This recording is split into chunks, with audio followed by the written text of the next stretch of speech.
Welcome to Literary Journeys with River, where art, history, and science converge. Today, we explore Inferno, the fourth book in Dan Brown's Robert Langdon series.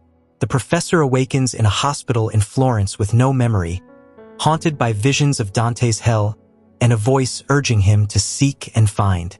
What begins as confusion soon becomes a desperate race against time to stop a biotechnological threat capable of reshaping humanity.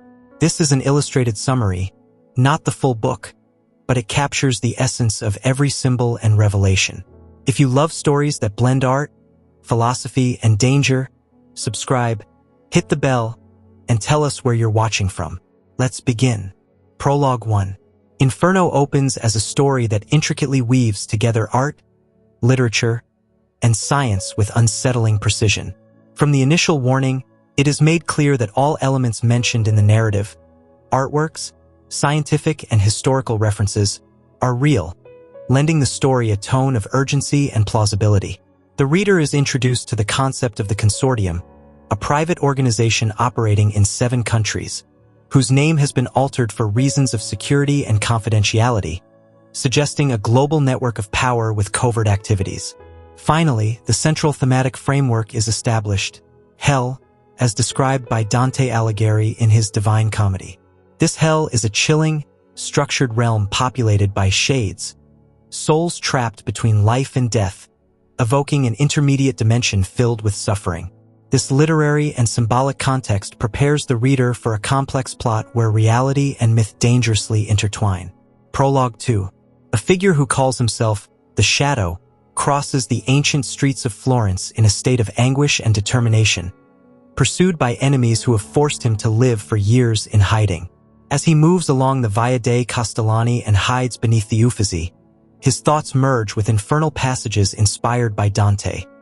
Lustful bodies burning, traitors trapped in ice, souls drowning in excrement. Guilty of an act he believes essential to save humanity, he reaches a worn marble staircase and climbs it with effort, knowing there is no turning back. The voices of his pursuers confront him at the top, demanding answers about the whereabouts of his creation. Without yielding, he climbs onto the ledge, looks out over the red rooftops of the city, and sees a face he recognizes among the shadows. With one final plea to the heavens and his legacy as his only inheritance, he leaps into the abyss. Chapter 1. Robert Langdon wakes up in an unfamiliar room, disoriented and with no recent memory, after experiencing a vivid and macabre nightmare. In it, a veiled woman speaks to him from the other side of a river of blood, surrounded by tortured bodies, fire, and infernal scenes. This enigmatic, majestic figure with silver hair repeats a disturbing phrase, "Seek and you shall find," before disintegrating in a burst of light. Upon opening his eyes, Langdon finds himself wounded and connected to machines in a hospital. He doesn't recognize his surroundings or understand how he got there. His confusion grows as he interacts with a doctor named Sienna Brooks, who begins questioning him to assess his condition. Feeling vulnerable, Langdon tries to piece together his identity and what happened, but everything is shrouded in darkness. The presence of a recorder with his voice muttering "very sorry" adds further mystery, while a growing sense of danger grips both him and the reader. Chapter 2. As Langdon tries to understand why he is in a hospital in Florence and how he lost his memory of the past days, Dr. Sienna Brooks reveals a shocking truth. He has been shot, not injured in an ordinary accident. The tension rises further when the unit's receptionist announces that someone has come to visit him, which seems impossible since no one knows where he is. Before he can process this, a threatening woman dressed in black bursts into the hospital, eliminating Dr. Marconi with a precise shot. Langdon, still weakened by sedatives, and Sienna, determined to save him, flee quickly through corridors and staircases, pursued by gunfire and the assassin's shadow. Amid the chaos, Sienna displays skill and courage, managing to get Langdon into a taxi. The escape becomes a fight for survival as Langdon faces an invisible and puzzling threat. Chapter 3. Aboard a luxurious yacht named Mendatium, the mysterious provost of the Consortium reflects uneasily on a decision made a year ago that now haunts him. The vessel has been converted into a high-tech operations base from which global secret missions are coordinated.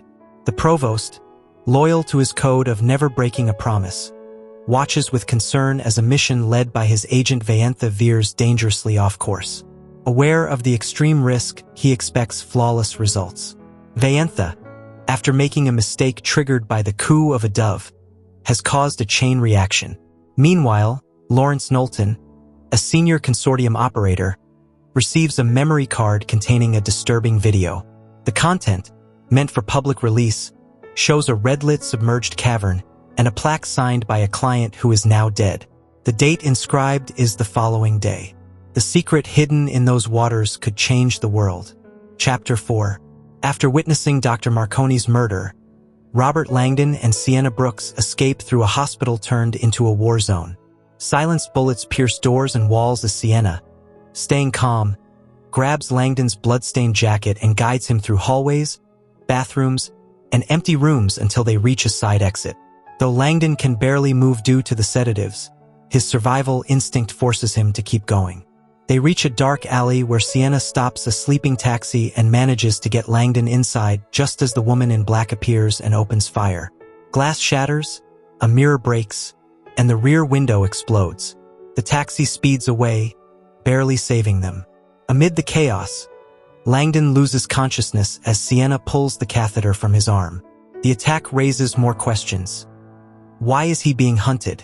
What secrets does he hold? And most of all, what is he unknowingly carrying? Chapter 5. Inside the Mendacium, Lawrence Knowlton watches with growing alarm the unsettling video to be released on behalf of a now-deceased client. The footage begins in a cavern lit red from the water, where a titanium plaque reveals a crucial date. Tomorrow the world will change forever. Knowlton spots a suspended sphere in the water, a transparent bubble with murky liquid swirling within, giving it a sinister and organic appearance. The scene shifts to the shadow of a man in a plague doctor mask, delivering a terrifying monologue in which he calls himself the Shadow and your salvation. His speech is filled with references to Dante, human ignorance, and the necessity of sacrifice to reach paradise. The message hints at an imminent catastrophe. Knowlton, torn between client loyalty and his conscience, begins to grasp the severity of what's about to unfold. Chapter 6. Langdon wakes up in a modest apartment thanks to Sienna Brooks's heroic intervention, who rescued him amid the hospital attack. Still dazed, Langdon struggles to stay conscious as they climb a narrow Italian building to a hidden flat. The space is small, with simple furniture and a cozy atmosphere, yet marked by solitude. In a moment of rest, Sienna offers caffeine pills to counter the sedatives while she treats his wound with steady hands. Langdon, intrigued by her intelligence and calm, tries to understand who this woman protecting him really is. As she cares for him, Sienna shows vulnerability, revealing restrained emotions and determination born from pain and experience. Together, they attempt to make sense of the chaos around them, with Langdon increasingly disturbed by the fragmented memories returning. The silver-haired woman, the river of blood, and the repeated command to seek and find. Chapter 7. Now more alert from caffeine and rest, Langdon explores the apartment while Sienna goes out to fetch clothes. Searching the desk, he finds old photos, theater programs, and news articles that reveal an unexpected truth. Sienna Brooks is a prodigy, with an IQ of 208, a gift for languages, music, and science, but also a life shaped by isolation and suffering. He learns that she ran away from home at age 8 and survived alone while studying medicine independently. This discovery completely reshapes Langdon's image of his savior. Just as he begins to grasp the depth of her character, a new hallucination overtakes him. The veiled woman reappears, this time declaring, "I am life." Then, a figure in a plague mask adds in a grave voice, "I am death." The vision stirs a mix of fear and urgency in Langdon. Chapter 8. Langdon recovers from another terrifying vision when the phone rings in Sienna's apartment. With no one answering, the machine picks up a message from a woman named Danikova, who informs that Dr. Marconi is dead, that the police are searching for Sienna, and that her documentation is fake. The message shocks Langdon, who begins to understand the implications of Sienna's impulsive act in rescuing him. The young woman returns just after the call, visibly shaken. As he changes clothes, she locks herself in the bathroom, removes her wig, and reveals her real appearance. She is bald. Sienna breaks down emotionally, weeping over her dead mentor, her complicated past, and an uncertain future now crumbling before her. The scene fully reveals her vulnerability and humanity, offering a new dimension to the character who had so far appeared strong, determined, and logical in the face of chaos. Chapter 9. On the Mendacium, Lawrence Knowlton replays the video left by the suicidal client. The sequence, disturbing upon first viewing, is even more unsettling the second time. A transparent bag floats in a submerged cavern, filled with a yellowish, thick liquid that seems to swirl with a life of its own. Next to the bag, a shadow in a plague mask appears on a rocky wall and begins a dark monologue. The man, calling himself the Shadow, declares that sacrifice is part of the natural order, as was the Black Death before the Renaissance. He claims that only through death can a new birth for humanity occur, and speaks of an inevitable catastrophe that has already been set in motion. Knowlton realizes the client was obsessed and that the threat is real. Although protocol demands contract fulfillment, the nature of the content calls everything the consortium stands for into question. Chapter 10. With a firm and scientific attitude, Sienna questions Langdon to assess his memory. Although he recalls visual and recent details precisely, he cannot remember anything from the preceding days.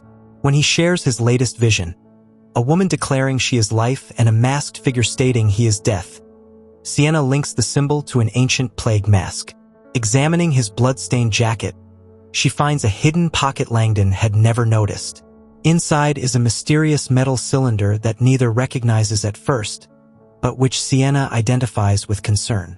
She concludes that this object may be the reason Langdon is being pursued. Meanwhile, on the yacht, Knowlton debates whether to show the provost the video's content. The recording ends with a final message. For the world to be reborn, it must first burn in hell. Whatever lies inside that underwater bag is about to be released. Chapter 11. Robert Langdon examines a strange metal cylinder he had in his jacket without knowing why. The object, marked with a biohazard symbol, turns out to be a biotube used to transport hazardous substances, possibly a virus. Sienna explains that it is lead-lined and equipped with a fingerprint reader. Langdon, incredulous, tries his finger and the tube opens, confirming that it was designed for him. Alarmed, he decides to call the U.S. consulate. Despite her legal concerns in Italy, Sienna helps him prepare the call. They get the number and Langdon contacts a night officer, who transfers him to the consul general's administrator, Collins. Collins speaks urgently and assures him someone will be sent to pick him up within 20 minutes, revealing that Langdon's name is already flagged in their system. The situation becomes stranger and more dangerous for Langdon, who begins to deeply question his role in it all. Chapter 12. Langdon feels relieved after speaking with Collins, who promises to send someone to the hotel where Langdon claims to be. Though worried, Sienna agrees to help and prepares to part ways. Both reflect on the chaos surrounding them, and Langdon thanks her for her help, assuring her of his support if she needs anything. As she looks out the window, a black motorcycle stops in front of the hotel. The rider, a slim woman in a leather jacket, pulls out a gun and enters the building. Langdon recognizes her as the woman who tried to kill him in the hospital. Sienna, terrified, realizes she's not a consulate agent, but an assassin sent by the U.S. government. The revelation shakes Langdon, who now understands the threat is far more complex, and that even his own nation may be involved in his persecution. The situation intensifies, leaving them unsure of whom to trust or where to run. Chapter 13. At Sienna's urging, Langdon opens the biotube with extreme caution. Inside, he finds a mysterious carved object, an ancient cylindrical seal made of bone, not ivory. The figure depicts a three-headed Satan devouring humans, and beneath it is the word Saligia, a Latin acronym representing the 7 deadly sins. Sienna, surprised, references her Catholic upbringing. Langdon, still perplexed, notes that the cylinder is not hollow as expected, but contains a glass tube with a moving object inside. The shifting contents make both tense. The cylinder glows faintly when shaken, confusing Langdon further, who suspects the artifact is more modern than it appears. Sienna examines the material and confirms it is human bone. The seal, filled with references to sin and plague, connects to Langdon's apocalyptic visions, intensifying the sense of an impending catastrophe. Chapter 14. Langdon discovers the seal contains a hidden projector, powered by kinetic energy. When shaken in the dark, it reveals a surprising image, a reproduction of Botticelli's Map of Hell, a grim artwork depicting the 9 infernal circles described in Dante's Inferno. Sienna is fascinated by the precision and detail of the map, which shows thousands of tortured souls spiraling towards Satan's jaws. Langdon connects his recent visions to the painting, believing he must have been studying it before his amnesia. The projector doesn't show a laser point as expected, but a full image, like an old slide. The intensity of the content reinforces the idea that this device was designed to hide critical information within artistic imagery. Langdon realizes the map may be the key to understanding the reason he's being hunted, and possibly the nature of the biological threat involved. Chapter 15. Langdon and Sienna observe the projected map of hell and discover it has been digitally altered. The infernal figures in the 10th ditch of the Malbolge bear letters on their bodies that don't appear in Botticelli's original. When combined, they form the word Catravasor, which neither recognizes as Latin or Italian. They also find a figure wearing a plague mask that isn't part of the original image, heightening their unease. A phrase added to the bottom edge of the map chills them. The truth can only be seen through the eyes of death. Langdon, an expert in Dante's iconography, identifies multiple symbolic references to plague, sin, and death. The alteration of a classic artwork and its projection through a hidden device make clear they're facing a coded, sinister message. This discovery confirms that everything revolves around Dante, the plague, and a potential apocalyptic event still lurking in the shadows. Chapter 16. Langdon and Sienna are surprised by an armed unit bursting into their building. Sienna reacts quickly, disguising herself as an old woman and hiding Langdon under her coat in a dark hallway. She fools the Italian soldiers by shouting at them angrily, allowing both of them to slip into the garage. There, they flee on a 3-wheeled motorcycle that Sienna had stashed. As they escape, Langdon reflects on the symbols seen in the Mappa dell'Inferno and how everything seems to lead to something hidden in Dante's history. A bullet nearly hits them during the chase, but they manage to lose their pursuers. At an intersection, Langdon glimpses the silver-haired woman from his visions inside a van, now a prisoner and seemingly drugged. This twist confirms that his fragmented memories are tied to events far beyond symbolism, and that the woman plays a crucial role in the mystery he is trying to solve. Chapter 17. The consortium's provost recalls his first meeting with a mysterious green-eyed client who asked to disappear from the world for 1 year. The client, obsessed with a woman he calls the silver-haired devil, fears for his life and gives the provost an envelope with instructions. If anything happens to him, a secured item must be delivered to this woman. The object is described as a map hidden in a carved bone that will guide her to her own hell. He also leaves a video with orders to release it to the media on a specific date. The client claims his masterpiece will change the world. After his suicide from the Badia Tower, the consortium tries to fulfill his last wish but discovers that the safe deposit box was emptied ahead of schedule by the mentioned woman. This puts the consortium in crisis, and the provost is forced to take extreme measures to protect the organization. Chapter 18. Langdon and Sienna escape by motorcycle along elegant Viale Machiavelli toward Florence's historic center. Langdon mentally reviews what he's learned: the letters in the mappa, the death phrase, and the references to Dante. He becomes convinced that all clues point to the ancient city, the world Dante knew. He recalls a lecture he gave in Vienna on Dante, in which he explored his iconography, his influence on artists, and the definition of hell according to the Divine Comedy. Langdon begins to reconnect with his memory, driven by new clarity. The image of hell, the symbols, and the mysterious phrase must lead to a physical location in Florence. He believes that by correctly deciphering the levels of the malbolge, he can pinpoint the exact place. Sienna follows as both delve into the city, hoping to find the answers that have pursued them since the beginning of this enigmatic journey. Chapter 19. As elite agents storm the apartment, Agent Bruder investigates digital traces left by Langdon. They find a computer under the name SC, and, after reviewing files, discover clues revealing the identity of Langdon's helper, Sienna Brooks.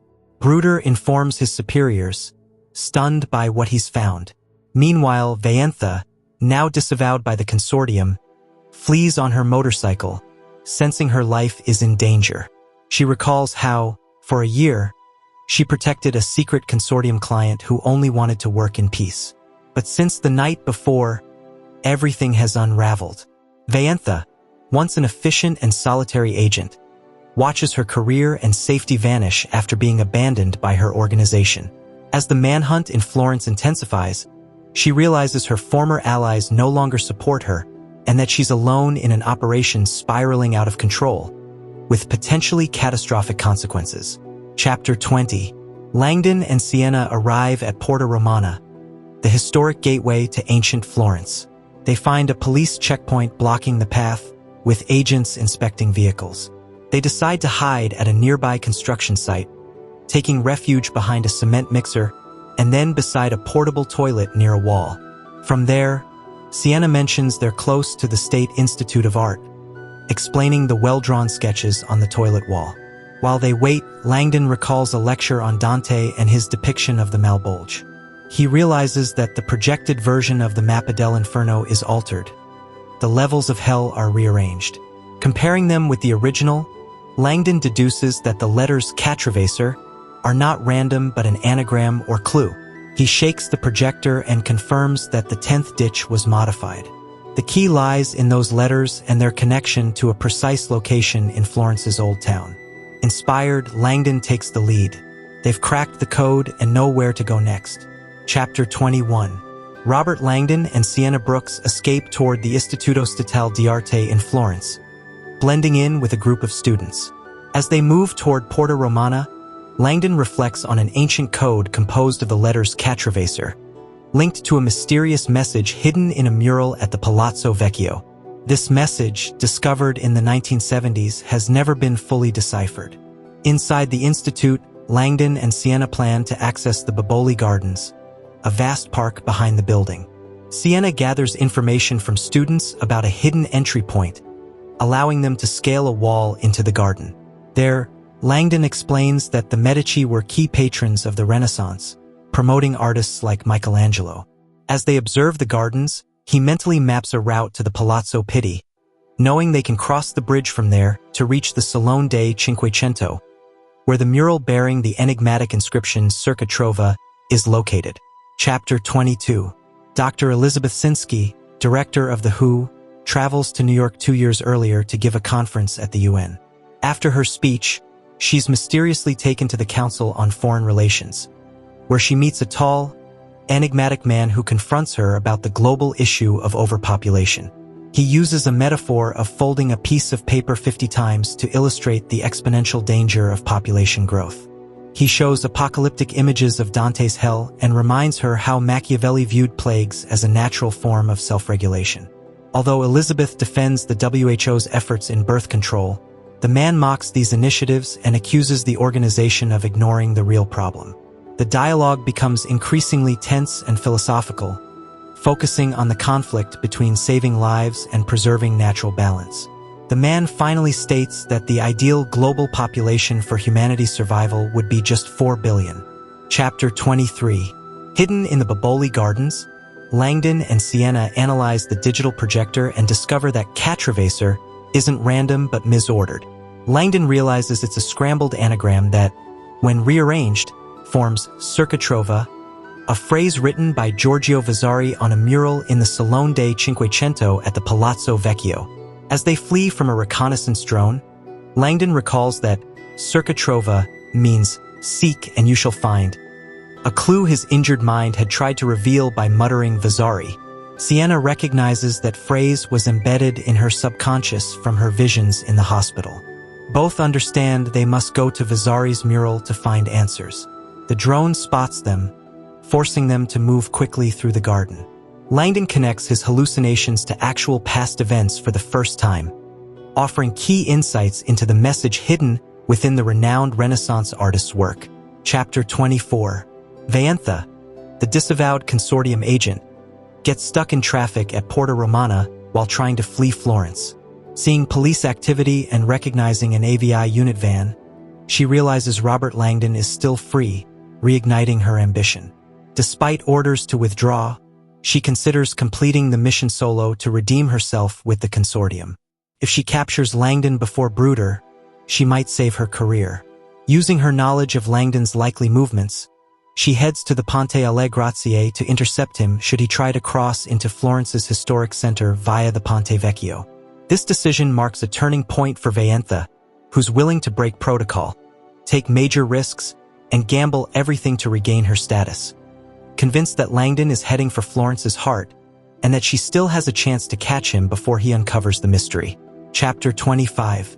Langdon and Siena continue fleeing through the Boboli Gardens while pondering the meaning of Circa Trova and Vasari's mural. Langdon recalls he had already seen the projector image and, in a delirious state, was trying to say, "Vasari, not very sorry." This revelation confirms his current mission is tied to the mysterious mural. Siena confesses that, in the hospital, Langdon also muttered another phrase, "I have the key to find it. If I fail, all will be death," suggesting a biological threat. The drone flies nearby, and Siena urges that they must keep moving. They hide under trees and plan to head for the Palazzo Vecchio by crossing the Ponte Vecchio. The realization that someone wants them dead because of the projector's contents reinforces the urgency of their quest. The idea that Langdon might hold the key to preventing catastrophe begins to crystallize. Chapter 26. Langdon and Siena reach the Neptune fountain in the Boboli Gardens, signaling their approach to the Palazzo Pitti. Seeing tourists leaving the building, they realize the museum is already open and plan to exit discreetly. As they descend toward the palace, they pass the Boboli Amphitheater, Ramses II's obelisk, and a massive Roman basin. They enter the courtyard, blending in with unsuspecting visitors. But upon reaching the main entrance, they see armed police approaching from Piazza dei Pitti, blocking their only way out. In the distance, Bruder monitors the operation from his van. The drone has confirmed Langdon and Siena's presence in the gardens.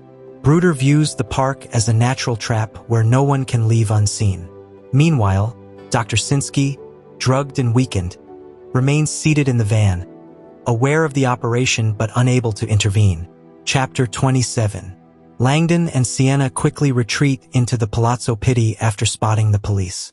Siena devises a trick and asks tourists in Italian for directions to the costume gallery, sending a false lead to confuse authorities.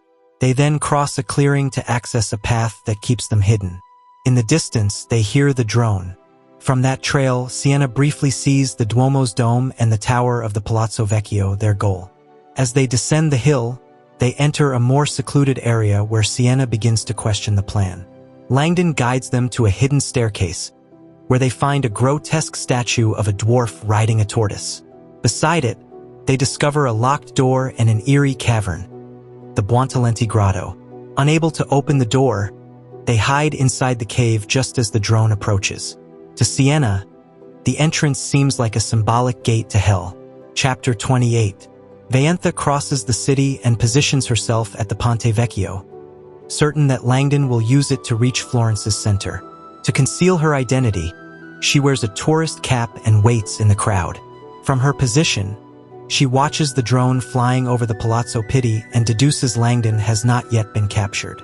The drone heads northeast over the Boboli Gardens, suggesting her target is near. Thrilled by a second chance, Vayantha is confident that if she captures him before Bruder, she can restore her reputation. Meanwhile, the drone scans the gardens for signs. Vayantha, patient, scrutinizes every person crossing the bridge, determined not to let Langdon escape. Tension mounts as the drone pauses near a cul-de-sac, indicating it has detected something important near the grotto. Chapter 29. Langdon and Siena hide inside the Buontalenti Grotto while the drone hovers at the entrance, buzzing ominously. The site, designed as a Renaissance artistic whim, is a fusion of sculpture and architecture with figures emerging from or consumed by stone. When the drone lands, 3 soldiers descend the stairs. Langdon and Sienna crawl into a deeper chamber, hiding behind a statue of lovers. One of the soldiers, Bruder, inspects the drone and then calls at a nearby gray door. A guard answers from the other side, confirming that no one has entered. Bruder verifies that this is the only secret exit from the garden. The guard briefly opens the door before closing it again, unaware that Langdon and Sienna are hiding in the grotto. Langdon realizes their only escape route is also blocked, trapping them in a space as surreal as it is deadly, surrounded by figures frozen between art and horror. Chapter 30. Still hidden, Langdon and Sienna hear Bruder order the drone to return while one of the soldiers enters the grotto. Just as he's about to discover them, another soldier misleads him with a fake lead. 2 tourists reportedly saw Langdon and Sienna heading to the costume gallery. Believing the fugitives are at the opposite end of the garden, the soldiers withdraw. Upset that her laptop exposed her identity, Sienna argues with Langdon, who admits he accessed her email without anticipating the consequences. Sienna then realizes the locked gray door is a secret exit that leads to the Vasari corridor. Determined, she uses Chinese pressure techniques to overpower the guard, forcing him to reveal the lock's combination. After restraining him, she and Langdon pass through the door, leaving the guard tied up in his office. Thanks to Sienna's cunning and the inspiration of Renaissance art, they manage to move one step further in their escape. Chapter 31. Elizabeth Sinsky wakes up dizzy in a van parked in front of the Palazzo Pitti, still disturbed by the nightmare in which she remembers her meeting with a mysterious green-eyed man in a room at the Council on Foreign Relations in New York. At that time, he had shown her alarming graphs about global environmental degradation and the exponential growth of the population, arguing that humanity was on the brink of collapse. With a passionate and grim speech, he proposed a drastic solution that involved radically controlling overpopulation. Horrified, Elizabeth rejected the idea, calling it insane. As she tried to leave, he confronted her and warned that he would carry out his plan with or without her help. Before departing, Elizabeth managed to photograph him. She threatened to list him as a global bioterrorist. He accepted the challenge with a disturbing smile, marking the beginning of a dangerous confrontation. Chapter 32. Robert Langdon and Sienna Brooks rush through the Vasari corridor, an elevated passage connecting the Palazzo Pitti with the Palazzo Vecchio. As they flee their pursuers, Langdon admires the artworks hanging along the corridor and recalls its winding structure, like a white serpent sliding over Florence's rooftops. The pair pauses upon hearing voices and, looking out through a window, see tourists on the historic Ponte Vecchio. Langdon recalls the bloody murder of Buondelmont in 1215, which triggered centuries of conflict between the Guelphs and Ghibellines, events that also led to Dante's exile. As they contemplate the Arno River and the Palazzo Vecchio's profile to the east, Langdon reflects that there's no turning back now. Above them, Vayentha watches from the crowd, unaware that her targets have just passed overhead, hidden within the ancient elevated corridor. Chapter 33. Aboard the Mendacium, facilitator Knowlton anxiously reviews a video sent by his client, the same green-eyed man. The footage shows a hooded figure who, in a solemn voice, delivers a speech blending references to Dante, Malthusian theories, and apocalyptic visions. The speaker's shadow grows as he proclaims that unchecked humanity has become a cancer, predicting a future of death and suffering unless extreme measures are taken. He quotes Malthus to justify his belief that the world's population will soon exceed available resources. At the video's end, he identifies himself as the Shadow and declares himself the gateway to the post-human era, announcing a drastic action to save the world. Knowlton is stunned, realizing this is not merely twisted ideology, but a real and imminent threat. Chapter 34. Langdon and Sienna reach the end of the Vasari corridor and enter the Palazzo Vecchio through a secret door. Inside, they find an atrium where staff drink coffee before starting their day. To avoid suspicion, they walk through pretending to be employees, while Sienna talks in Italian about agriculture to distract those around them. Langdon feels guilty for involving her in such danger but admires her bravery. Upon reaching the hallway leading to the Salone dei Cinquecento, they encounter an unexpected obstacle: a janitor cleaning the floor. Using the restroom symbol as an excuse, Langdon fakes urgency and gets the man to let them pass. Sienna, amused, praises his performance. Langdon remains focused on his objective, remembering that the message "the truth is only visible through the eyes of death" guides them to this hall, where they hope to find crucial answers. Chapter 35. In the majestic Salone dei Cinquecento, Langdon and Sienna examine Vasari's enormous murals of historic battles. As Sienna marvels at the hall's beauty, Langdon focuses on the painting The Battle of Marciano, where, according to a recent theory, the message "Circa Trova" is hidden on a green banner, barely visible without binoculars. The hall is full of symbolic works, including a sculpture by Michelangelo dedicated to his beloved Tommaso dei Cavalieri. Langdon searches among the corpses depicted in the mural, hoping one will reveal the meaning of the phrase, "The truth is only visible through the eyes of death." However, he becomes frustrated by the numerous bodies without a clear connection. As he struggles to unlock his memory, a woman's voice echoes in his mind, "Seek and you shall find." He senses he's close to uncovering something critical, though he still doesn't know what. Chapter 36. Langdon notices a small room behind a glass door, the studiolo of Francesco I. He recalls visiting it privately and being struck by its paintings and hidden compartments. The windowless room is decorated as a Renaissance cabinet of curiosities, with paintings that conceal shelves and odd objects.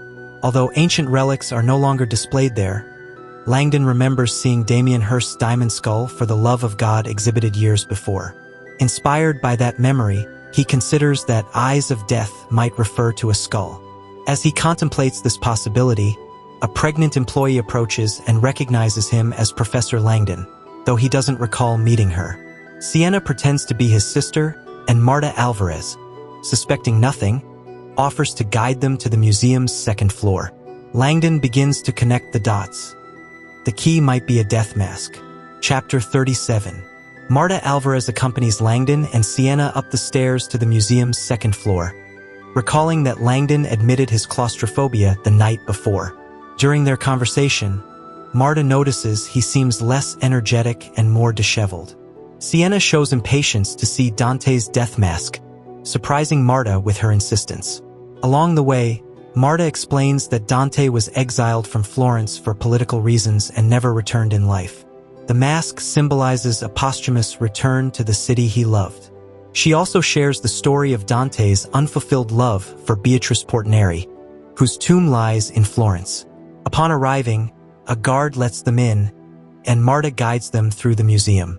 Langdon and Sienna walk ahead eagerly, ignoring other exhibits, focused solely on the mask. Marta begins to suspect there's more behind their urgency. Chapter 38. Aboard the Mendacium, the provost reflects by the Adriatic Sea while drinking whiskey, deeply uneasy. The green-eyed client has caused chaos, making him question his decision to accept the case. Although the consortium's protocol requires not judging clients' actions and strictly fulfilling contracted services, the video scheduled for release the next day disturbs him. Knowlton, his facilitator, suggests reviewing its content, but the provost refuses. In his view, they must not question or analyze their clients' messages. Meanwhile, in Florence, Vayantha continues searching for Langdon and notices unusual police activity near the Palazzo Vecchio related to Dante Alighieri. She sees it as a promising lead. Simultaneously, Elizabeth Sinsky, still weakened in the van, remembers how she identified the green-eyed man as a bioterrorist threat after his sinister warning. Chapter 39. Langdon, Sienna, and Marta Alvarez slowly climb toward the gallery displaying Dante's death mask. Despite her advanced pregnancy, Marta insists on walking, recalling Langdon's private visit the night before with Il Duomino. As they ascend, Sienna pushes to see the mask immediately, making Marta uncomfortable with her apparent lack of tact. Along the way, Marta reiterates that the mask was brought to the Palazzo Vecchio to symbolically return Dante to the city from which he was exiled. She also highlights Beatrice Portinari's emotional impact on Dante and how her love shaped his work. Sienna listens impatiently. Marta starts suspecting a deeper reason for their urgency. Finally, they reach the Aneto, the narrow hallway where the display case is located. But when they look in, they find something completely unexpected. Chapter 40. The scene at the Aneto shocks everyone. Dante's death mask is missing. Marta Alvarez, terrified, screams and stumbles, while the guards react with confusion. One rushes to check the security footage, and another calls the police, though they're told it will take 20 minutes to respond due to an ongoing crisis. Marta insists the mask was there when Langdon and Il Duomino left the night before. Distraught, she hurries to the surveillance room to review the footage, accompanied by Langdon and Sienna. A few streets away, Venice hears over the radio that something has happened at the Palazzo Vecchio involving Dante Alighieri, confirming her suspicions.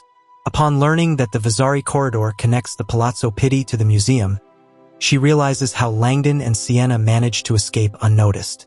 She decides to act immediately, convinced that the museum holds the key to the entire mystery.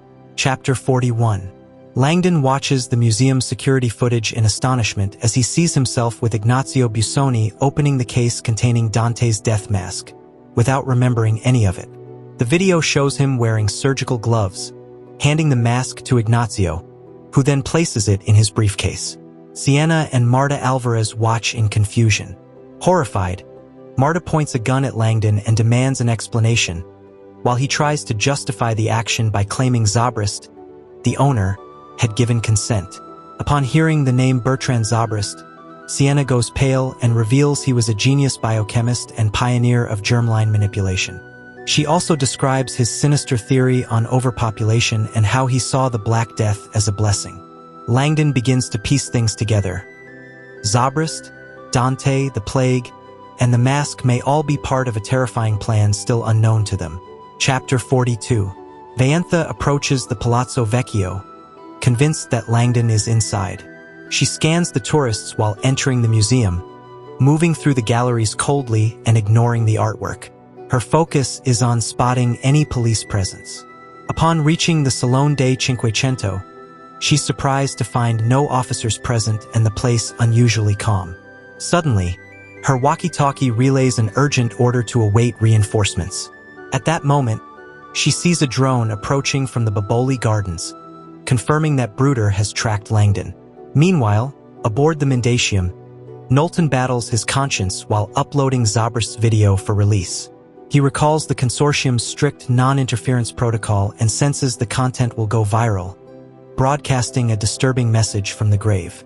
Tension builds as forces converge on the palazzo and the threat grows ever closer. Chapter 43. Still in shock, Marta Alvarez calls Ignazio Busoni's office and learns that he died of a heart attack after leaving the museum the night before. His secretary, Eugenia, insists on speaking to Langdon and plays a voicemail Ignazio left just before his death. In it, his weak, gasping voice assures her the mask is safe and cryptically mentions Paradise 25 and that the doors are open. Convinced the mask contains vital clues, Langdon asks Eugenia to delete the message and not share it with the police. Back with Marta, he tries to convince her to let them go retrieve the mask. Unexpectedly, Sienna reveals she is not Langdon's sister and begins speaking perfect Italian, admitting they lied and that Langdon has amnesia. Marta, stunned, is torn about what to do as the sounds of drones and sirens signal that time is running out. Chapter 44. In Italian, Sienna confesses her true identity to Marta Alvarez, revealing she's not Langdon's sister and that he doesn't remember anything since arriving at the hospital with a gunshot wound. Overwhelmed, Marta sits in shock, realizing the mask theft was committed by a man injured and suffering from amnesia. Langdon shows her the wounds on his head as proof. Tension escalates as they see police vehicles and armed soldiers surrounding the museum. A drone helicopter hovers just meters from the room, forcing everyone to duck in fear of being attacked. Amid the chaos, Langdon and Sienna use the confusion to flee down the corridors, but they soon realize they are cornered. In a desperate move, Langdon veers toward the Hall of Maps, convinced they'll find a way out through the mysterious map of Armenia. Chapter 45. In the impressive Hall of Maps, Langdon frantically searches for the map of Armenia, recalling it conceals a secret passage he saw during a private visit. Finding it, he pulls on the frame to reveal a hidden door in the wall. Sienna follows him without hesitation, and they enter the Palazzo Invisible, a hidden world behind the palazzo walls, once reserved for the Grand Duke. Langdon chains the entrance shut to delay their pursuers, and they proceed down the stone corridor. Meanwhile, Bruder and his men find the secret entry and follow. They reach a small dead-end room, Bianca Capello's study, where they discover a viewing grate overlooking the Salone dei Cinquecento. Bruder, realizing they've been tricked, roars in frustration. Meanwhile, Langdon and Sienna continue fleeing through the secret passageways with a single goal: to recover the mask before it's too late. Chapter 46. Langdon and Sienna move through the attic space above the Salone dei Cinquecento, a place resembling a barn with beams, triangles, and braces. The only way forward is across narrow, unstable planks. Langdon remembers thinking on a previous visit that there was a secure walkway, but instead finds a dangerous maintenance path. They begin crossing one by one, flashlight in hand. As they walk above Vasari's priceless canvas, each step risks a deadly fall. Reaching the central platform, Langdon identifies the massive coffer of the Apotheosis of Cosimo I and has an accident. He stumbles and the plank crashes down onto the painting. The flashlight lands on the canvas, revealing a new threat. Someone is following them. At that moment, Sienna is trapped on the other side. Realizing the danger, Langdon prepares to confront their pursuer. Chapter 47. Langdon comes face to face with Vaentha, who appears with a flashlight and aims her gun at him. She claims to have switched sides and wants to help, but Langdon doesn't believe her. As he tries to distract her, Sienna approaches quietly from behind. Vaentha continues searching for the doctor, unaware of her presence. Despite Langdon's efforts to mislead her, the assassin is determined to complete her mission. In a critical moment, Sienna lunges at her, and both women fall. Vaentha hits the canvas first, which gives way, sending her plummeting into the Salone dei Cinquecento. Vasari's painting is torn, and her lifeless body lies on the floor. Langdon, horrified, watches as tourist screams and chaos erupt. Sienna, in shock over her actions, is comforted by Langdon, who urges her to keep moving. Their escape isn't over. Chapter 48. Bruder and Marta observe Vaentha's body from the secret study as police rush into action. Outside the attic, Langdon and Sienna find the hidden staircase of the Duke of Athens behind a curtain. They descend through a narrow, dark passage that leads to a small wooden door opening onto Via della Nina. Sienna then reveals her true appearance. She removes her wig, exposing her bald head. Cleverly, they swap clothes to disguise themselves in the crowd. Sienna dons Langdon's outfit while he puts on her blonde wig and uses his tie as a scarf. They manage to blend into the street unnoticed and disappear among the pedestrians. But someone follows them. A mysterious man with designer glasses and an alarming rash on his face watches from afar, despite being in visible pain. The hunt continues and time is running out. Chapter 49. As they walk through Florence's streets, Langdon and Sienna discuss Bertrand Zobrist. She explains that his article, Who Needs Agathusia?, caused outrage by promoting altruistic suicide as a means of curbing overpopulation. Zobrist claimed that extending human life worsens the problem and sharply criticized The Who and its director, Elizabeth Sinsky. Langdon is skeptical, but Sienna argues that from a scientific standpoint, humanity is in an unsustainable crisis. She compares humans to algae that consume all their resources until collapse. Though she rejects extreme methods, she believes a radical change is needed. The conversation exposes their deep differences. Langdon clings to ethical principles, while Sienna argues from cold rationality. Passing the Badia Tower, they recall Zobrist's suicide. Langdon begins to see that what seemed like madness might actually be part of a calculated plan to save the planet. Chapter 50. Sienna poses a disturbing question from Zobrist's article. Would you kill half the world's population to ensure the planet's survival? Langdon firmly refuses, but Sienna presses on. Without action, extinction is imminent. She compares Zobrist to a cursed prophet, someone who saw the truth too early and was condemned for it. Though she condemns his methods, she believes his warnings are valid. Langdon recalls instances of Agathusia and the novel Logan's Run, where collective suicide regulates population. Sienna reveals her baldness and intelligence stem from a brain condition that sparked her interest in neuroscience as a child. As they arrive at Via Dante Alighieri, Langdon reflects on the fanatics who might support Zobrist. Sienna warns that a plague released by his followers could be real. At that moment, Langdon fully grasps the magnitude of what they're facing. A global threat disguised as salvation. Chapter 51. Langdon and Sienna arrive at Dante's house, only to find it closed, as is typical in Florence on Mondays, frustrating their attempt to locate a copy of the Divine Comedy. After being turned away from a bookstore as well, Langdon suggests visiting a nearby church where Dante scholars often gather. Meanwhile, the man with the rash continues stalking them, visibly suffering from his condition. Elsewhere in the city, Agent Bruder examines the body of the woman with the spiked hair and confronts the revelation of Langdon's apparent amnesia. At the same time, the provost reflects on his involvement in the Zobrist case and confronts his mistakes. He recalls how Zobrist, before dying, gave him a copy of the Divine Comedy with a chilling dedication alluding to a plan for the following day. The confiscated video continues to haunt him, pushing him toward a crucial decision. Chapter 52. In the modest Santa Margherita dei Cerchi church, Langdon and Sienna ask tourists for help finding a copy of the Divine Comedy, but no one has one. The place, home to Beatrice Portinari's tomb, radiates nostalgia and unrequited love. Langdon recalls leaving a note in the basket of broken hearts years ago. Sienna tries, unsuccessfully, to get help aloud, until an older woman with an iPhone catches Langdon's attention. Using the device, he accesses a digital version of Paradiso, specifically Canto XXV. Amid the verses filled with symbolism and longing, one line strikes him: "I shall return a poet to the source of my baptism." Recognizing it as a clear reference to Florence's baptistry, he deduces that Ignazio Busoni hid Dante's death mask there. Excited, Langdon realizes he has cracked his friend's essential clue. Chapter 53.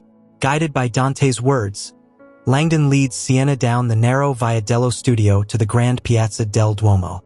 The vibrant square, bustling with tourists, is dominated by the majestic Santa Maria del Fiore Cathedral. Langdon admires the Gothic architecture, Giotto's bell tower, and finally stops at the baptistry of St. John. The octagonal building, a symbol of spiritual rebirth, seems the likely hiding place for the mask. Sienna, anxious due to the drone surveillance, follows him through the crowd. Langdon reflects on the surrounding art, especially the baptistry, often overshadowed by its larger neighbors, but full of history and mysticism. More convinced than ever, he believes the lost object lies within. Ignazio's words echo in his mind, and the memory of his sacrifice propels him forward toward the golden doors. Chapter 54. Langdon gazes at the gates of paradise, Ghiberti's masterpiece, whose bronze panels depict Old Testament scenes. He recalls Ignazio's pride in showing them off, without disclosing they were replicas, as the originals are being restored at a museum. A sign referencing the Black Death reignites Langdon's fear that everything is tied to a present-day threat. While looking for an alternate entrance, they find the gate's lock appears secured but is actually open. Sienna fakes an emergency, screaming that someone is about to jump from the bell tower, causing momentary chaos and distracting the crowd. Seizing the chance, they push open one of the massive golden doors and slip inside the baptistry, closing it behind them. They find that Ignazio had removed the crossbar and they replace it. Finally, they are safe inside the sacred, silent octagonal sanctuary. Chapter 55. Inside the baptistry of St. John, Langdon looks up at the spectacular mosaic ceiling, filled with heavenly and hellish images. The central figure of Christ judges the living and the dead, while a terrifying Satan devours sinners, a scene that profoundly influenced Dante. Surrounded by golden light and sacred shadows, Langdon feels watched. Searching for clues, He focuses on the old baptismal area, a simple octagonal floor where a deep pool once existed. Sienna grows anxious upon seeing nothing there, but Langdon suggests checking a modern baptismal font near the entrance. Climbing a marble-decorated platform, they find a wooden lid. Langdon lifts it carefully and, looking inside, comes face to face with Dante's death mask. Its serene features emerging from the darkness, as if it had waited for that moment for centuries. Chapter 56. Langdon and Sienna find Dante's death mask resting inside a plastic bag atop a metal tray in the baptismal font. Examining the plaster through the bag, they find nothing obvious inside. Carefully removing the bag and inspecting more closely, they notice a faint discoloration on the forehead. Using linen cloths found in a cupboard, Langdon gently cleans the mask and reveals 7 brown ink letters, PPPPPPP. Initially confused, Langdon recognizes this as a direct reference to the 7 Ps, symbolizing the deadly sins in the Divine Comedy, recalling the passage where an angel inscribes them on Dante's forehead. Knowing the white plaster might be water-soluble acrylic paint, he decides to rinse it, revealing a second layer of text beneath the gesso. Excitement rises as the key to the mystery begins to emerge. Chapter 57. As Langdon washes away the paint over the 7 Ps, he uncovers a chilling word, possessed. With Sienna, he identifies fragments of a stanza that Langdon recognizes as a famous Inferno quote, encouraging readers to decipher hidden meanings behind the verses. Continuing to wipe the plaster, they find the entire back of the mask covered in handwritten text forming a spiral.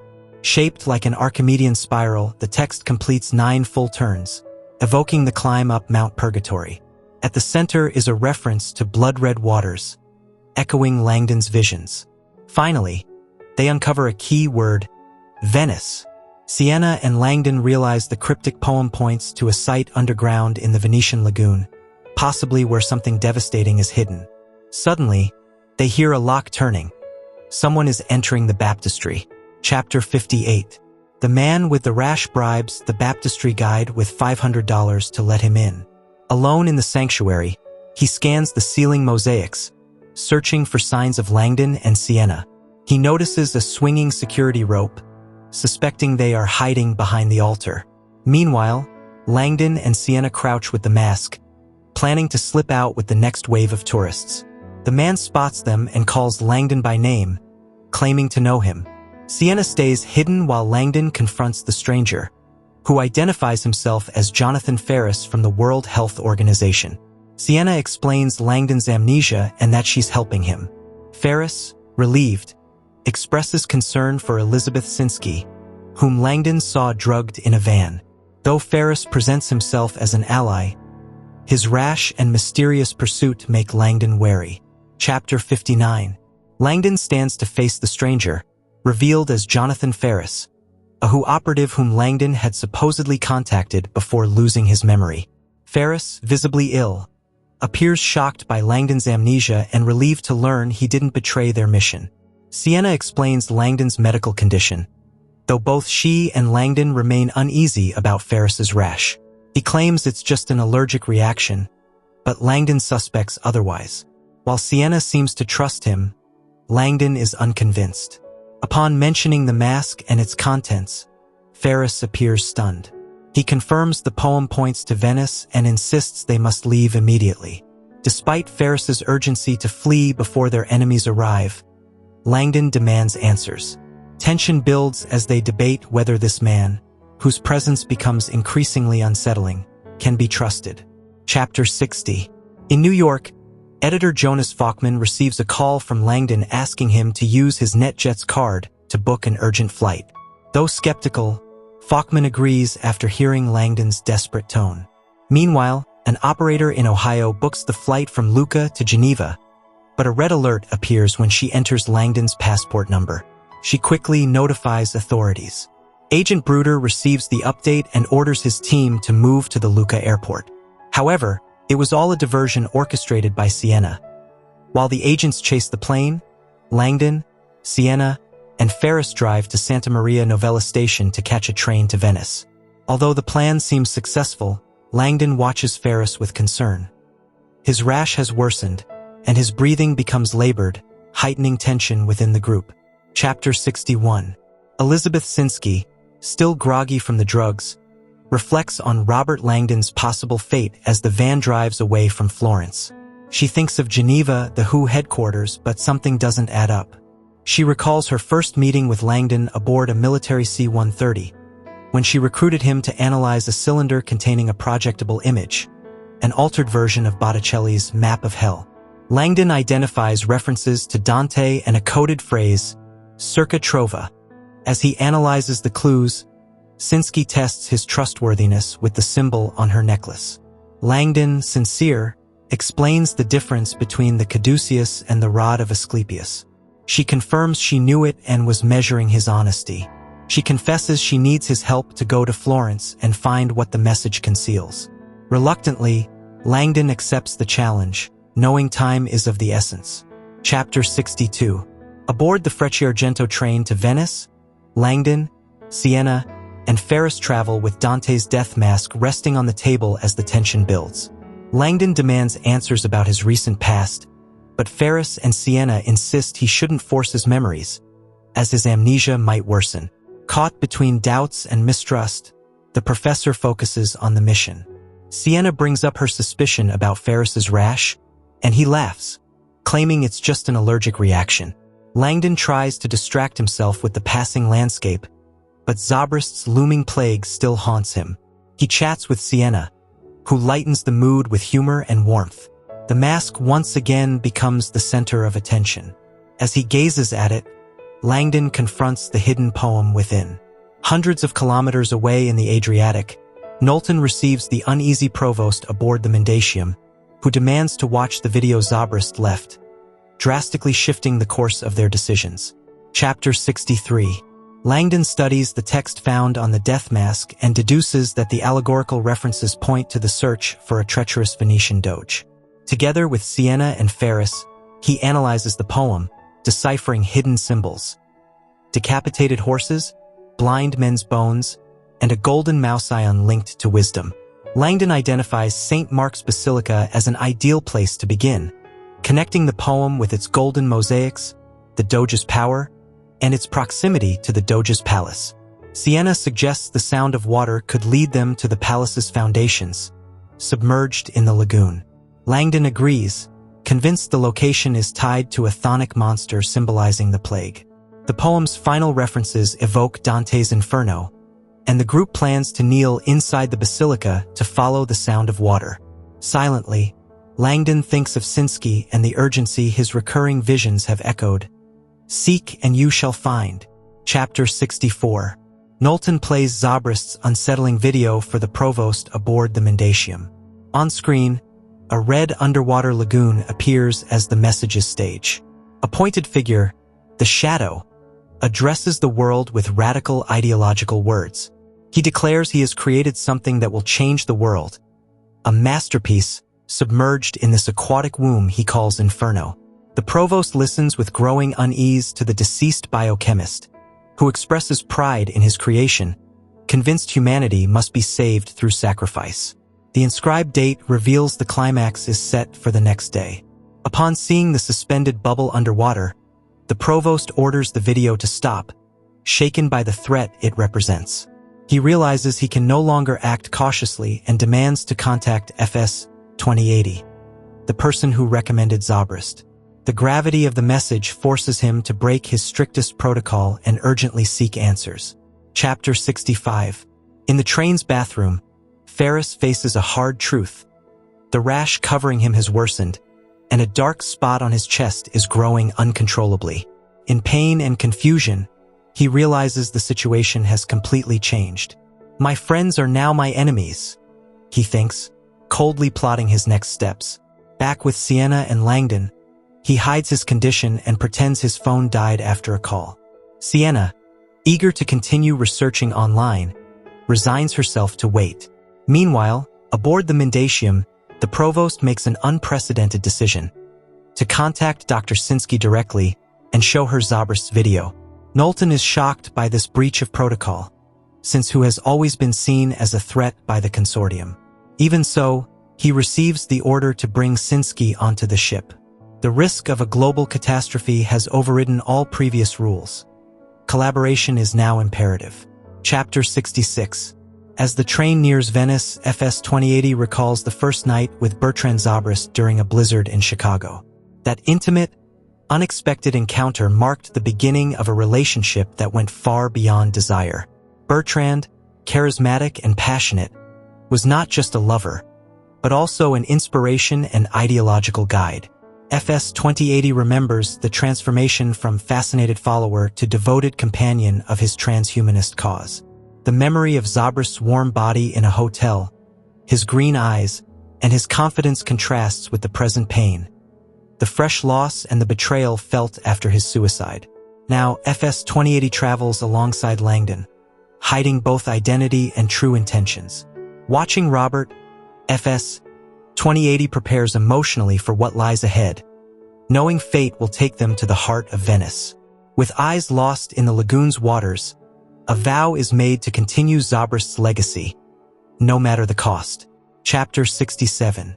En route to Venice by plane, Sinsky recalls how, while attempting to intercept Langdon at an airport, she received a mysterious call from the provost, who admitted to working with Zobrist for a year.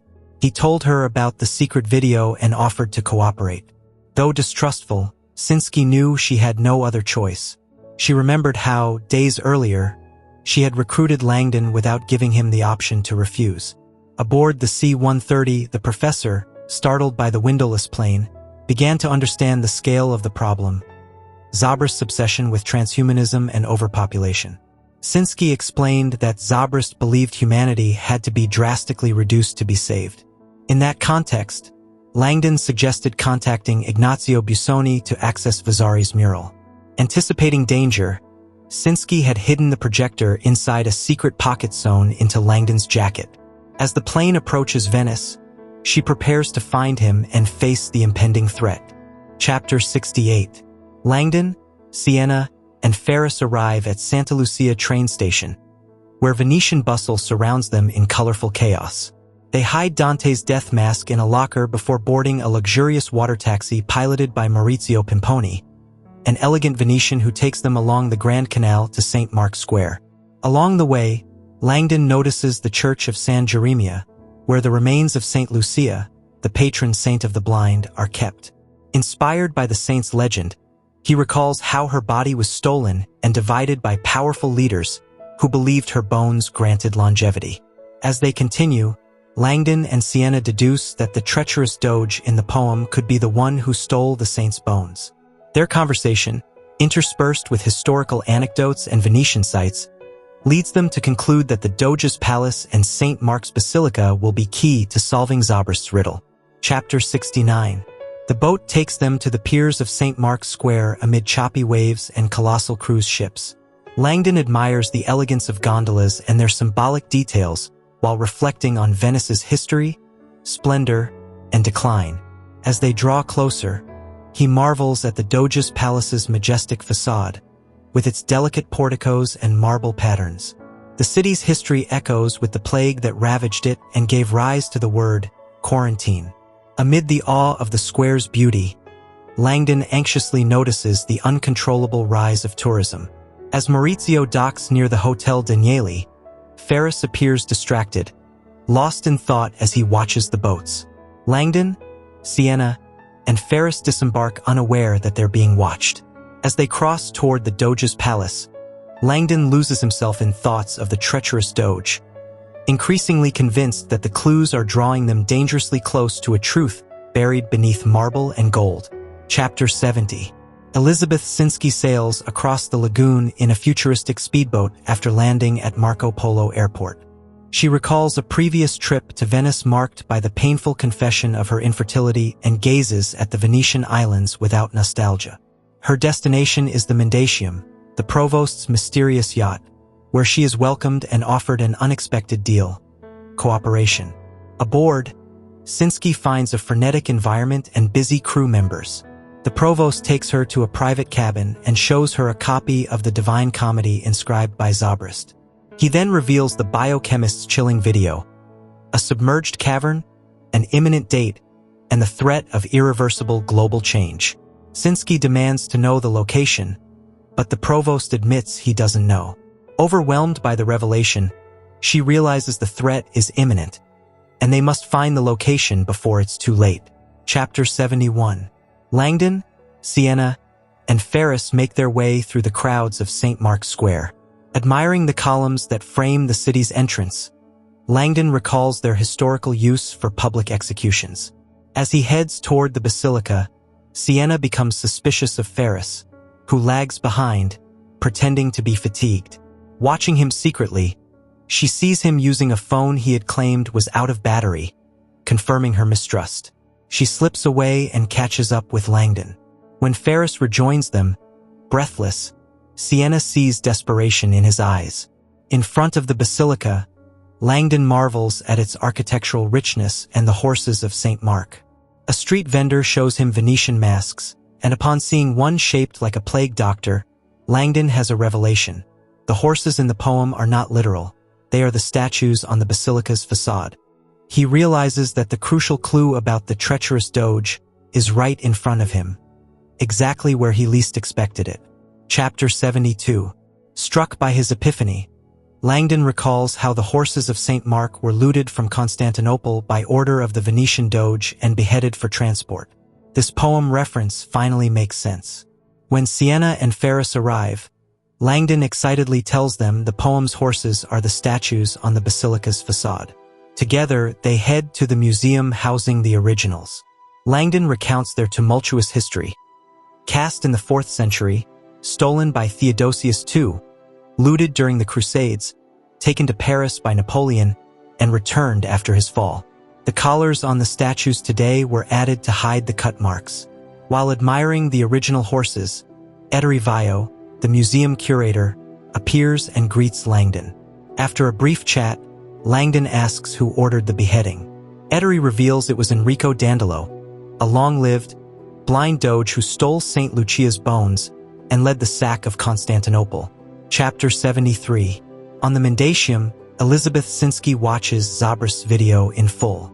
The figure dressed as a plague doctor appears on screen, delivering words filled with fervor and madness.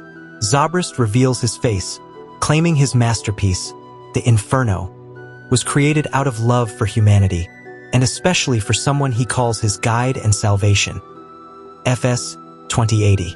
The recording ends with a chilling romantic whisper. When Sinsky asks the provost about FS 2080's identity, he confirms he knows. Sinsky recognizes the name as a transhumanist code used by radical followers of the movement.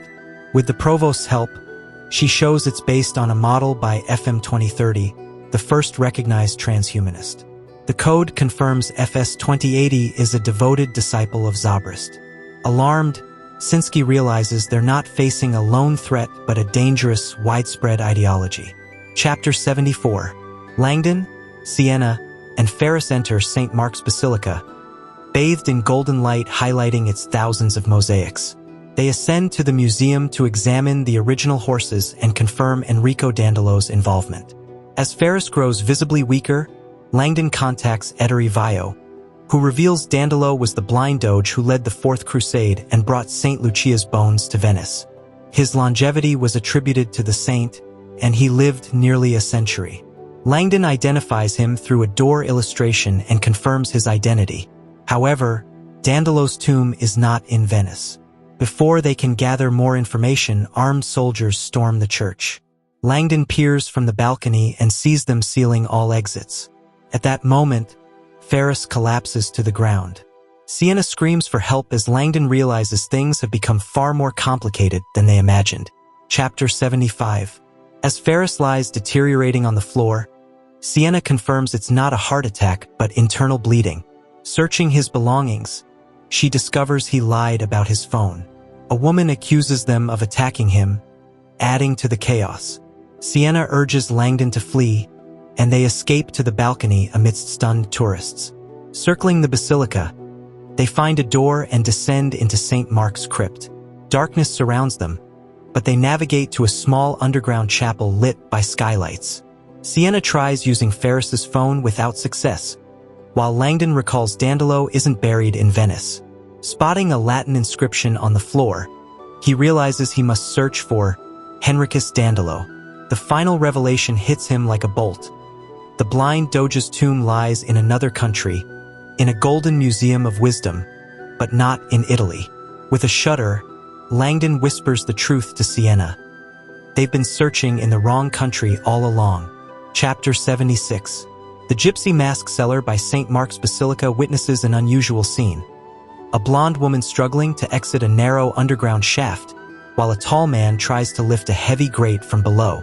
Initially hesitant to help, she's convinced by two 100-euro bills. With effort, they raise the grate, but chaos ensues when both fall back into the pit and enemies appear, attacking them. The man, Robert Langdon, is captured while the woman, Sienna Brooks, escapes by miracle.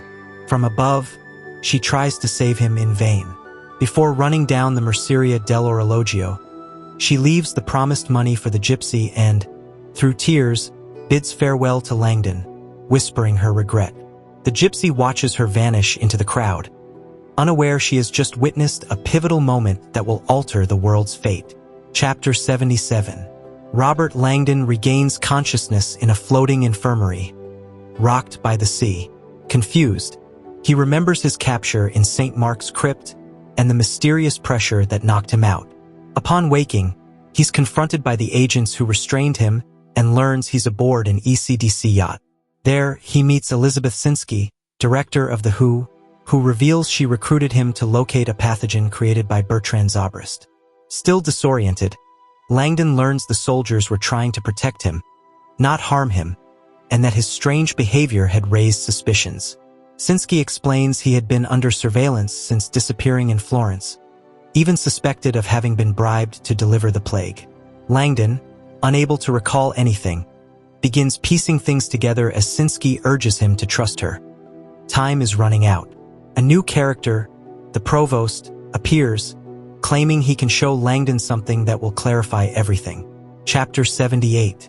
Aboard the Mendacium, a high-tech ship belonging to the Provost, Langdon is taken to a secret room where a chilling video recorded by Bertrand Zobrist is played. It shows an underground chamber with a dark lagoon and a transparent plastic sphere filled with yellowish liquid. The sphere, made by Solublin, is designed to dissolve slowly in water. The plaque beside it states the world will change forever the next day. Horrified, Langdon realizes this is where Zobrist hid the plague. The video continues with Zobrist, dressed as a plague doctor, explaining his rationale: uncontrolled population growth. He declares his sacrifice will be understood in time. Dr. Sinsky confirms that no pathogen has been released yet, meaning the bag is still intact. However, Langdon delivers a shocking warning. They're searching in the wrong country. The plague isn't in Venice, but 1,600 kilometers away. Chapter 79. Sienna Brooks runs through the streets of Venice, haunted by Langdon's desperate gaze before his capture. She feels guilty for everything, knowing she had no other choice. In an extended flashback, her tragic childhood unfolds, marked by exceptional intelligence that isolated her from the world. Early depression led her to reject medication and seek purpose by helping others. A trip to Manila confronted her with poverty's brutality, where she narrowly escaped a rape attempt, saved by an old woman. The trauma changed her, and though she tried to forget, the physical and emotional scars remained. She shaved her head, wore a wig, and found refuge in medicine and acting. Her obsession with saving the world led her to Zobrist's writings, who became her idol and later her lover. The memory of their first meeting at a conference in Chicago resurfaces powerfully, marking the beginning of her unwavering loyalty to his cause. Chapter 80. On the deck of the Mendacium, Langdon tries to process the Provost's revelation. Sienna Brooks was Zobrist's lover and helped him go into hiding. Using the codename FS-2080, Sienna was part of the transhumanist movement. The Provost admits his organization supported Zobrist, believing he was working on a genetic project, unaware it was a plague. Sienna lost contact with him after a farewell letter in which Zobrist revealed he was dying. After his suicide in Florence, Sienna reappeared just in time to witness it, an event that devastated her. Sinsky explains how they found Zobrist's safety deposit box, which contained the projector and a letter addressed to her. Langdon was recruited for his symbolic expertise. Amid the chaos, they realize Sienna may still be ahead of them and may reach the plague's hiding place first. Langdon fears she has already deduced the final destination, the sunken palace from Dante's poem, linked to Enrico Dandolo's tomb. Chapter 81. At the Atelier Pietro Lonhi in Venice, Sienna Brooks arrives in desperation, looking for Giorgio Venci, a powerful designer who lives above the workshop. Although the clerk tries to turn her away, she gives him a note with a code. Upon reading it, Venci halts his work and immediately orders she be allowed in, then destroys the paper. Meanwhile, aboard the eastbound C-130, Langdon begins to learn the full truth. The provost confesses that Langdon's amnesia was chemically induced using benzodiazepines, erasing his short-term memory. They fabricated a head wound to reinforce the illusion. The hospital was a staged set, including the shooting with blank bullets and the performance by the Dr. Marconi. Sienna and the provost manipulated him to abandon the WHO and join the consort's side. Shocked, Langdon feels deeply betrayed, especially by Sienna, with whom he had begun to grow emotionally attached, unaware she was using him to achieve her goal. Chapter 82. Flying over the Adriatic, Langdon continues processing the revelations. Ferris, the man who accompanied him from Florence, confesses that he is actually an agent of the consortium and that he also played the role of Dr. Marconi. The allergic reaction he suffered from the latex disguise caused the symptoms Langdon mistook for infection. Ferris also confirms that Sienna deliberately struck him in the basilica to prevent him from revealing her whereabouts. He explains how the provost realized too late that Zobrist had created a real plague and tried to reach him through Sienna, unaware that she shared Zobrist's ideology. Disillusioned, Langdon understands everything was part of an elaborate manipulation. Upon reuniting with Sinsky, she confirms that beneath Enrico Dandolo's tomb there is water and flooded chambers. Everything points to that underground site as the hiding place of the plague. The location described in Zobrist's poem is real, and they must reach it before Sienna to prevent disaster. Chapter 83. Langdon, feeling trapped inside the windowless aircraft, finds comfort in the open cockpit, where sunlight offers some peace. Still digesting the betrayals, he meets with Ferris, who reiterates his real role as a consortium agent. Ferris reveals how he pretended to be Dr. Marconi using prosthetics and how a latex allergy caused the rash that Langdon had mistaken for illness. He also confesses that Sienna hit him to stop him from revealing her location. Shortly afterward, Langdon reconnects with Sinsky, who confirms that under Dandolo's tomb there are flooded levels, just as hinted in Zobrist's video. The space matches the description of the sunken palace from the poem. Sinsky smiles and promises Langdon an even more astonishing revelation about how Zobrist gained access to the submerged area. Meanwhile, a Cessna departs from Lido with Sienna aboard, making it clear she too has discovered the final destination and is on her way to the epicenter of danger. Chapter 84. As night falls over Istanbul, Robert Langdon looks down from the air at a city pulsing with ancient and modern life. Aboard the military C-130, he braces for the final leg of a race against time. Accompanied by Elizabeth Sinsky and Agent Bruder, their destination is Hagia Sophia, which houses the tomb of Enrico Dandolo and possibly the key to Zobrist's plan. Sinsky shows Langdon a revealing documentary about the submerged areas beneath the building, discovered by Göksel Güllensoy. These chambers and tunnels, accessible without scuba gear, match the imagery from Zobrist's video.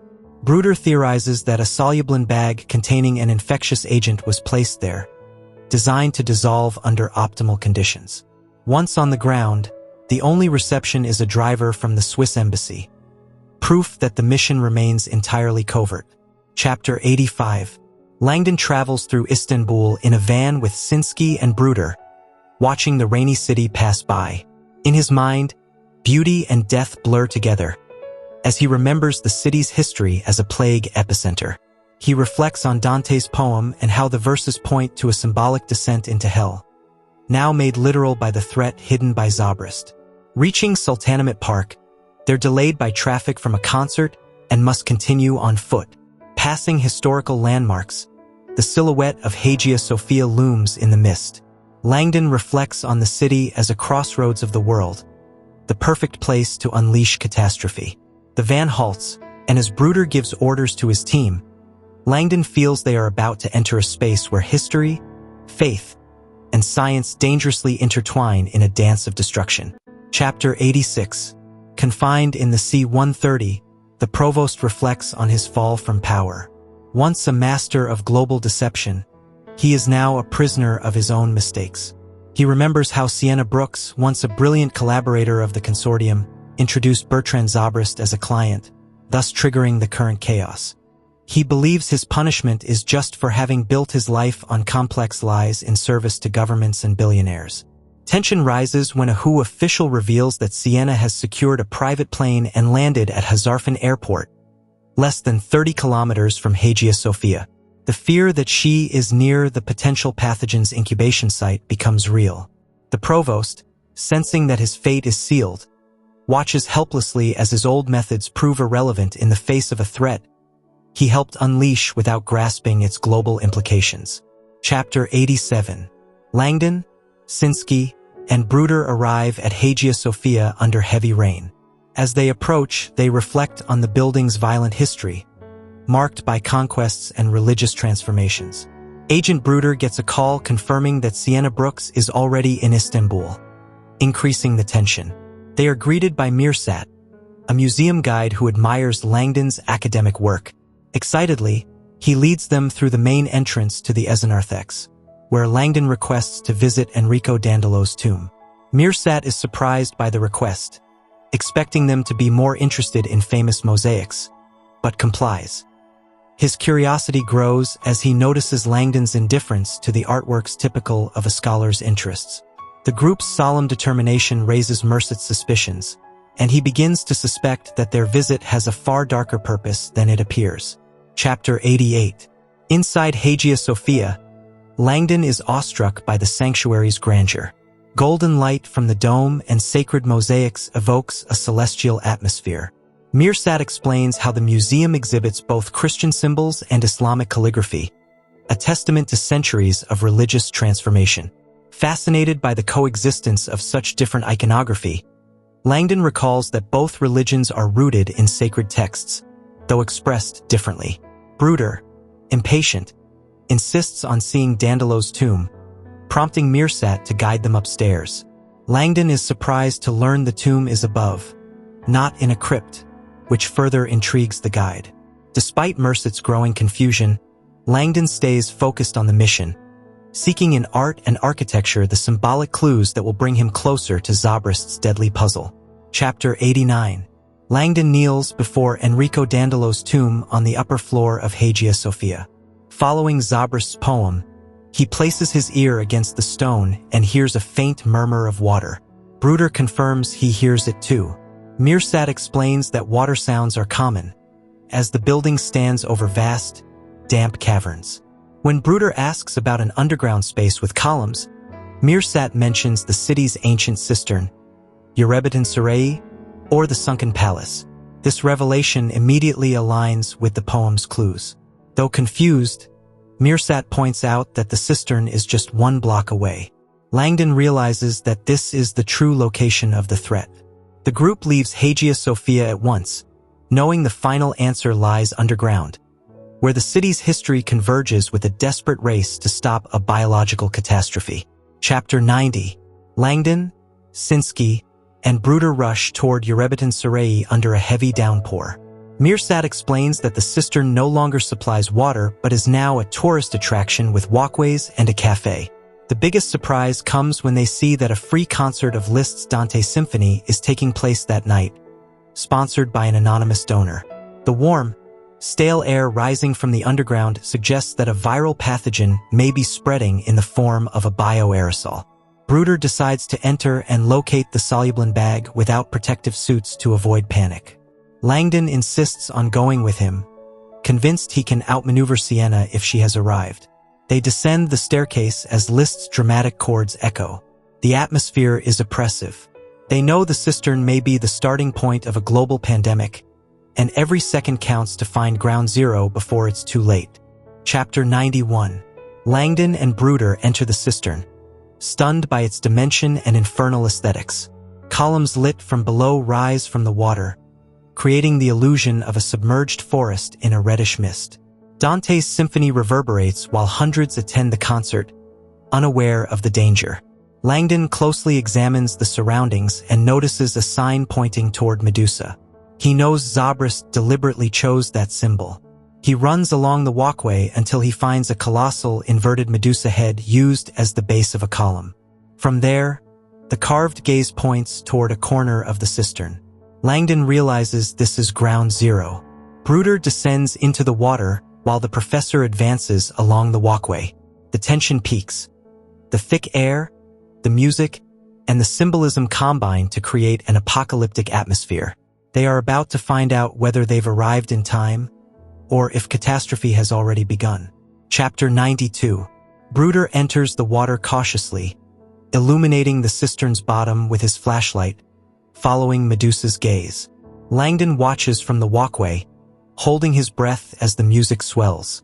Suddenly, he sees a reddish puddle at his feet and thinks it's blood.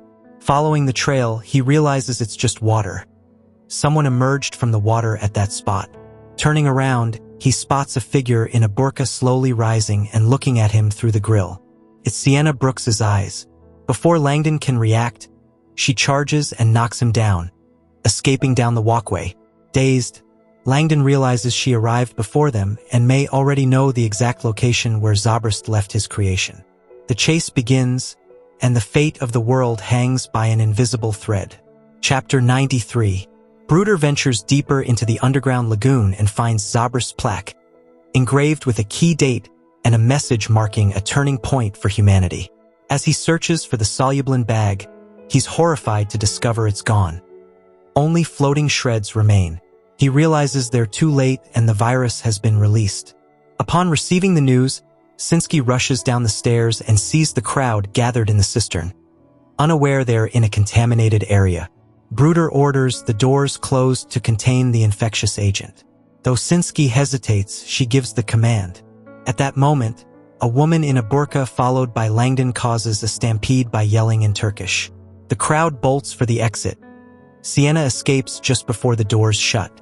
Langdon tries to stop her but is left with only a piece of fabric. Chaos erupts on the surface as Sienna vanishes into the crowd. Chapter 94.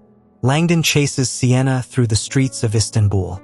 When he loses sight of her, he suspects she boarded a bus toward Galata Bridge. He convinces an elderly Bentley driver to help him pursue the bus. While trying to contact the police, he confirms Sienna is on board. Traffic near the bridge entrance slows the bus. Sienna pulls the emergency cord, exits, and disappears into the crowd. Langdon follows and chases her into the bustling spice bazaar. Each step brings him closer but also exhausts him. The situation is chaotic and urgent, and the professor feels time slipping away as Sienna fades into the throng.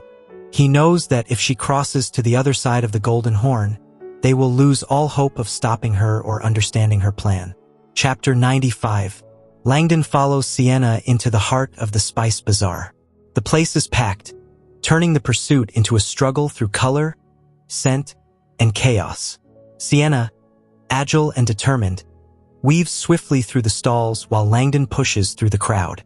When he sees her trip, he thinks he'll catch her, only to discover it was a distraction to slip through a side exit. Langdon loses sight of her but spots her running toward the sea from the plaza. She crosses a dangerous road, reaches the dock, and briefly convinces a man to let her board his boat, then throws him overboard and speeds away. Langdon, exhausted and confused, watches her vanish across the waters of the Golden Horn until, unexpectedly, the boat stops and turns back. Defeated, Sienna lowers her head and sobs. She can no longer keep running. Chapter 96. Back in the now empty cistern, Sinsky and her team return in hazmat suits to assess the virus's reach. Horrified, they discover the Solublin bag was released a week ago, coinciding with the start of the concert series. The AVI unit activates PCR devices, all of which detect viral presence even at the entrance. The lagoon is completely contaminated. Bruder considers containment but knows it's unlikely. The virus is airborne, spreading rapidly and unstoppably. Sinsky tries to grasp what kind of agent it is, fearing it's more than just a disease. Bruder secretly contacts a CDC virologist, who confirms infection. The virus has already spread globally. The WHO has failed, and the world now faces an unprecedented genetic threat. The contagion is invisible, and fear begins to spread as quickly as the pathogen itself. Chapter 97. On the boat, Langdon demands answers. In tears, Sienna tells him she wasn't the one who released the virus. She arrived too late. It had already spread during the first concert night. She shows him a pamphlet proving that was the final performance. Still skeptical, Langdon listens as she reveals that Zabris didn't create a deadly plague, but something more dangerous. A virus that alters DNA and causes sterility in part of the population. Sienna explains it causes no symptoms and doesn't make anyone sick, but silently changes human genetics. The goal wasn't death, but a reduction in global birth rates. Langdon realizes the scale of the damage, a biological transformation that will change the human species forever. Sienna insists she never wanted this and tried to stop Zabris. The professor doesn't yet know whether to believe her, but understands that what's been released can no longer be contained. Chapter 98. Caught between helplessness and urgency, Sinsky watches as the devices confirm total viral dispersal. Airborne transmission has triggered its global expansion. Technicians analyze the situation but find no visible symptoms in the population. Bruder, speaking with a CDC contact, learns the pathogen is already circulating worldwide. Analysis reveals something disturbing. The virus alters human DNA without causing illness. This genetic tool has been unleashed massively, with no control and no way to track its reach. The lingering question is not whether humanity is infected, but how it will respond to the change. Sinsky realizes this isn't an immediate death threat, but an irreversible genetic redesign. Pandora has opened her box, and medical science is left behind, powerless. The world has changed, and the answer lies not in medicine but in ethics and global awareness. Chapter 99. Langdon and Sienna take refuge in a park by the sea. She finally confesses the full truth. She was Zabris' lover and disciple, a transhumanist who believed in redesigning humanity to prevent collapse due to overpopulation. Sienna explains that Inferno is not a plague but a virus that causes sterility in a third of the population, selected at random. This virus is airborne and irreversible. Zabris saw it as an elegant solution to reduce birth rates without violence. A new Black Death that doesn't kill but transforms humanity at its core. Sienna reveals her fear that governments would misuse the technology for dark purposes. That's why she tried to destroy it before it fell into the wrong hands. Langdon insists that her knowledge is crucial for the future. She breaks down, afraid of the consequences. He offers his support, asking her to trust someone for the first time. Chapter 100. Aboard the WHO plane, the provost is arrested by Turkish police following Sinsky's direct report. Though he tries to invoke international jurisdiction for protection, officers remove him and Ferris from the aircraft. Once away from the airport, they discover their captors are consortium agents ready to help them escape. They're given documents, money, and clothes to flee. However, as they plan their escape, the van is surrounded by real police patrols. The provost, resigned, realizes he can no longer escape the consequences of his actions. Drinking whiskey, he accepts his fate as the police raise their rifles. He lifts his hands, knowing that by breaking his cardinal rule and betraying a client, he has sealed his destiny. In his mind echo the consequences of the virus release, aware that his organization enabled Zabris to realize his vision. The world will never be the same. Chapter 101. At the Swiss consulate in Istanbul, Elizabeth Sinsky tries to process the chaos of the past hours while preparing for an emergency meeting in Geneva. Robert Langdon arrives exhausted, disheveled, and mentally overwhelmed by the revelations. He informs her that Zabris' virus was released a week ago and is a viral vector that modifies DNA. At first, Sinsky is skeptical, but Langdon insists. Sienna has returned voluntarily to help. The doctor is distrustful, until he reveals that Sienna read a letter from Zabras detailing everything about the virus. Though she burned it, she retains the information. Langdon suggests they listen to her. Then he surprises Sinsky by returning with a completely bald Sienna, ready to speak. She confesses that Zabras tried to warn the world but was ignored and labeled insane. His desperation led to extremism. With a firm voice, Sienna asks to finally be heard, and Sinsky agrees.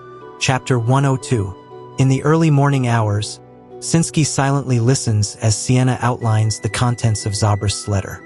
The virus doesn't kill but causes infertility in 1/3 of the population. The WHO director shows varied emotions: relief, surprise, and then deep horror. Sienna expresses her view.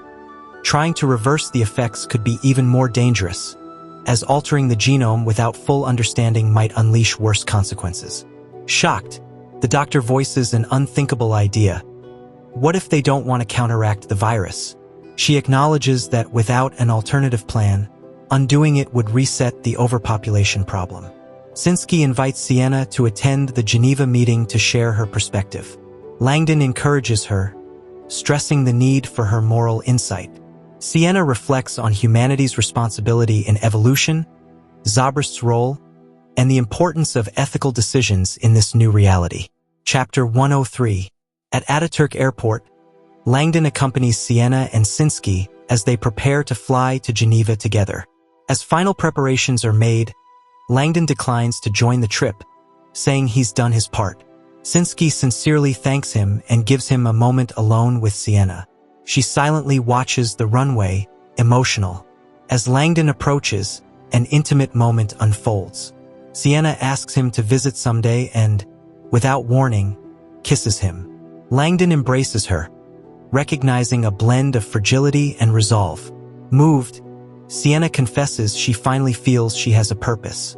As she walks alone toward the plane, her words echo a quote from Dante about the beginning of eternity. Langdon watches her departure from afar, knowing she has chosen to stop running and face the destiny of a world that will never be the same. Chapter 104. Back in Florence, Langdon attends Ignazio Busoni's funeral at the Grand Cathedral of Santa Maria del Fiore. The tribute is warm and filled with anecdotes, remembering the Duomino as a man passionate about art and life. After the ceremony, Langdon strolls through the Duomo, observing the works Busoni loved. Seeing Dante's image, he reflects on his eternal legacy. Later, at his hotel, he receives a package from Sinsky containing his clothes and personal items, including his Mickey Mouse watch, which brings a smile.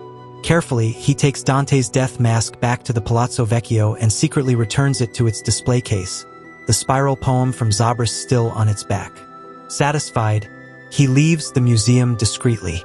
As he exits into the dark hallway, he knows the mask is home again, a symbol of the past and of the ominous future that lies ahead. Epilogue. During his overnight flight back to Boston, Robert Langdon reads a pocket edition of the Divine Comedy, immersing himself in Dante's Terza Rima. He reflects on the poem's true meaning, realizing it's not only about suffering, but about the soul's power to overcome darkness. He considers the verses on neutrality during moral crises, recognizing that he too has turned a blind eye to the world's problems. Now, after all he's been through, he vows never to forget that lesson. He thinks of Sinsky and Sienna, already working in Geneva for humanity's future, while gazing out the window at the full moon and stars. When clouds momentarily cover the moon, the sky darkens briefly, then reveals itself sparkling with stars. Langdon closes his eyes in hope, convinced that even in the deepest shadow, light can be born. That's the end of Inferno, a descent into the dark side of knowledge where reason and faith collide. Langdon learns that the real hell isn't under the earth. It's inside the human mind that believes salvation can be engineered. This illustrated summary from Literary Journeys reminds us that truth often hides in moral ambiguity, where intellect and fear meet. Thank you for joining us to the end. If this story made you question what it means to save humanity, subscribe, share, and tell me, would you choose knowledge or mercy?